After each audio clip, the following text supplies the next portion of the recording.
SIR নিয়ে মানুষ উদ্বিগ্ন, অসহায় বোধ করছে। যারা প্রকৃত ভোটার তাদের প্রত্যেকের ভোটাধিকার রক্ষা করতে হবে। আমাদের পরিযায়ী শ্রমিকরা তো বাইরে আছে, এরা তো এখানকার লোক, এদের নাম নথিভুক্ত করতে হবে। সোমবার স্বচ্ছ ও নির্ভুল ভোটার তালিকা তৈরির দাবিতে মালদা ডিএম অফিস ঘেরাও কর্মসূচিতে অংশ নিয়ে বললেন রাজ্য বামফ্রন্ট নেতা তথা সিপিআইএম এর পলিট ব্যুরোর সদস্য সূর্যকান্ত মিশ্র। উল্লেখ্য, এই দাবিতে আজকে মালদার রথবাড়ি থেকে গোটা শহর জুড়ে একটি বিক্ষোভ মিছিল হয়। মিছিল শেষে পোস্ট অফিস মোড়ে অবস্থান বিক্ষোভ করা হয়। এরপর কয়েকজন প্রতিনিধি গিয়ে জেলা শাসকের কাছে একটি ডেপুটেশন তুলে দেন।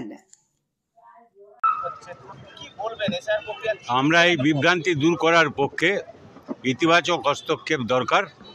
আমরা চাই যে যারা প্রকৃত ভোটার তাদের প্রত্যেকের ভোটাধিকার রক্ষা করতে হবে। এখানে পাওয়া গেল না, অন্য কোথায় গেছে। আমাদের পরিযায়ী শ্রমিকরা বাইরে আছেন, তারা তো এখানকার লোক, তো তাদের নাম অন্তর্ভুক্ত হতে হবে। এটা যা পরীক্ষা নিরীক্ষা হয় তা করতে হবে। আর আমরা চিন্তিত যে এই যে মহিলা, তফসিলি জাতি, উপজাতি, অন্যান্য অনগ্রসর সম্প্রদায়, পশ্চাৎপদ অংশ, তাদের বিশেষ করে, এবং কোথাও কোথাও সংখ্যালঘুদের উপরে এই জায়গাটায় তাদের ভোটাধিকার যাতে কেড়ে নেওয়া হয় কার্যত, এইভাবে তৈরি করার চেষ্টা হবে। তাকে রুখতে হবে, সেটাই আমরা মানুষের কাছে যাচ্ছি। আমরা সেটা আমাদের যা বক্তব্য আছে যেটা নিয়ে ওখানে ওরা কালেক্টরের কাছে যাচ্ছেন, সেটা আপনাদের দেওয়া হয়েছে সব মিডিয়াকে।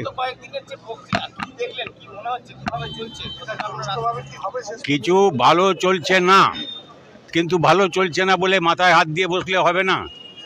তার বিরুদ্ধে লড়তে হবে, ভালো চালাতে হবে, মানুষকে একজোট করতে হবে। এটাই হচ্ছে বড় ব্যাপার। এটা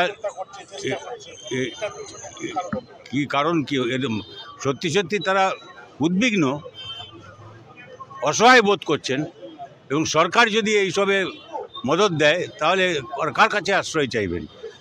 সেই জন্যই প্রতিবাদ।